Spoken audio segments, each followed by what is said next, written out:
What's up guys, Mike here, and I just got back from California Extreme, so I want to show you guys some footage and show a couple of games that I picked up while I was on vacation. Let's check it out. California Extreme. It's been a yearly tradition now since 2012 for me, my wife, and some friends to travel to sunny Santa Clara, California every year to attend. For those of you unfamiliar, California Extreme is a convention where almost every square foot of the Hyatt Regency Ballroom is packed with vintage arcade games and pinball machines. And if you can find a space that isn't filled with another person, an incredibly ripe fart, or impossibly bad BO, then you can play to your heart's content because everything is set on free play for the whole weekend. In all seriousness though, it's nice to see some of these things on display because you'd probably never get to play them otherwise. There's so many games here each year, it's pretty much impossible to get around to play everything. Some of the more popular games like Street Fighter 2 and Pac-Man are almost always occupied from the moment the floor opens. Some of the less popular games, well, let me show you some of those. Zaxxon. What a great arcade game. Once you get used to the controls, that is. I have this for the ColecoVision, and I'm actually kind of surprised at how close the ColecoVision port is to the arcade game itself. Good stuff. I've always been intrigued by the arcade version of Nintendo's Punch-Out with its weird wireframe boxer. It's somehow better and worse than the NES version at the same time. Here's Granny and the Gators. Now this is an interesting one. This is actually an arcade game that once you make it to a specific point in the game, it actually transitions to a pinball game, and then you have to play a pinball game to get to the next part. Here's Vapor TRX, or Vapor Trix. It's a fun futuristic little racing game. My friend Sean had a lot of fun with it. Now here's one I geeked out on for quite a while. This is iRobot by Atari.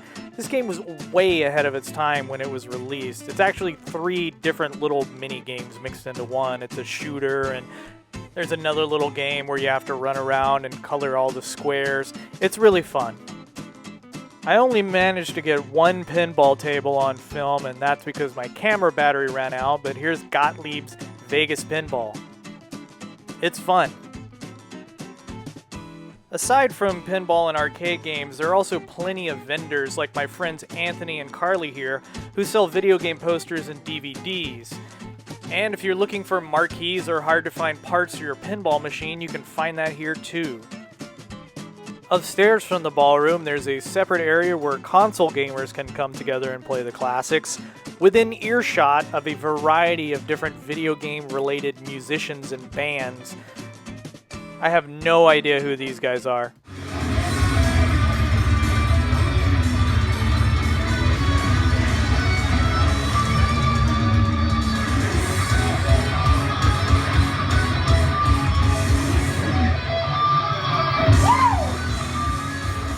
Toward the end of the weekend, I started to get paranoid I didn't leave my cats enough food.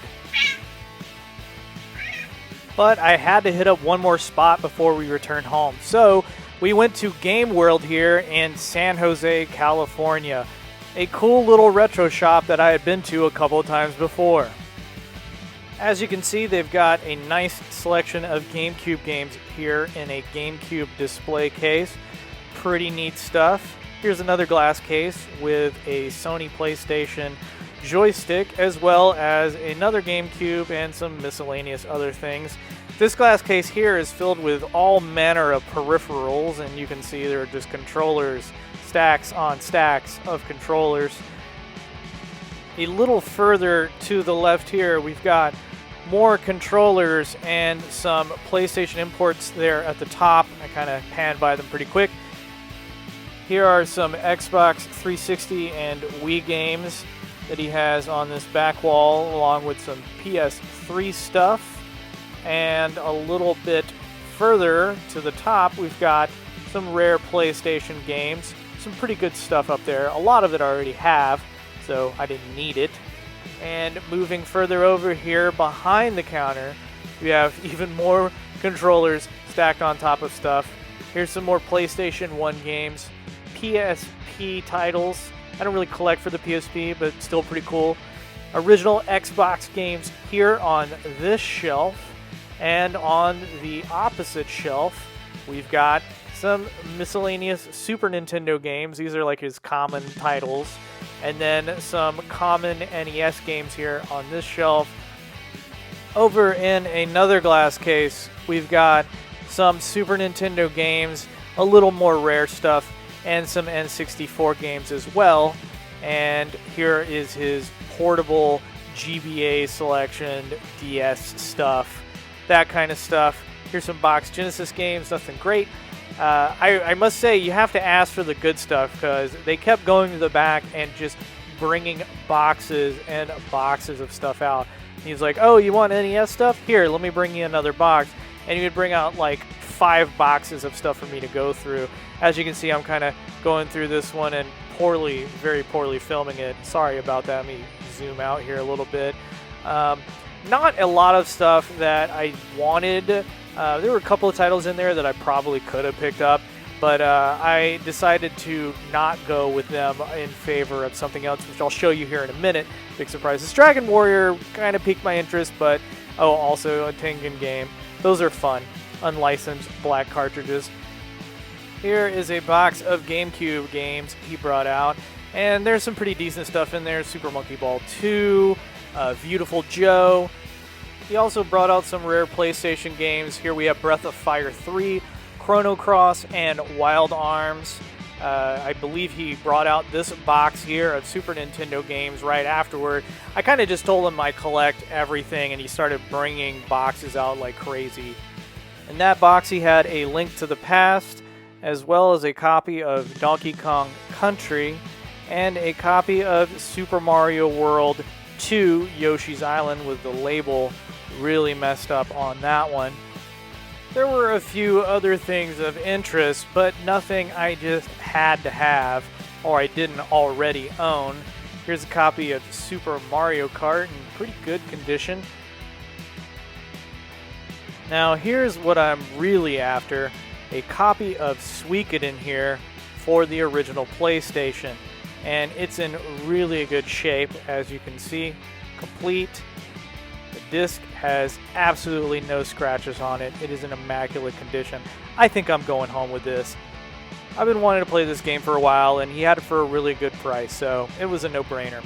Over in the last glass case I haven't shown you, we've got some consoles bundled together with games. This is a Super Famicom with Donkey Kong Country 3 and Donkey Kong Country, as well as a Genesis 3. You don't see those all the time. Here's a Genesis 2 bundled together, an NES, just a whole bunch of consoles. I mean, take your pick. He pretty much had any console that you could want, even an Atari Jaguar, which I don't know why I didn't get that on film, but yeah.